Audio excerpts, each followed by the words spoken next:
How to withdraw money from Binance to bank account in UAE. So this step are simple to follow. Now open up your Binance app. After you open the Binance like this, go and tap on this small button. So from this small, now scroll to down, go to withdrawal fiat, tap on this option now to switch to your UAE currency. So after you come to this section, currency list, so go and search for the currency of the UAE. After you select the UAE currency from this option now, all you have to do now, you can tap, you will be able to see this option. It will give you a bank. So all you have to do now, you can tap on this continue button.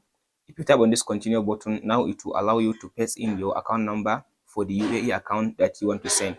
From there, you can specify the amount you want to send into your UAE bank account number.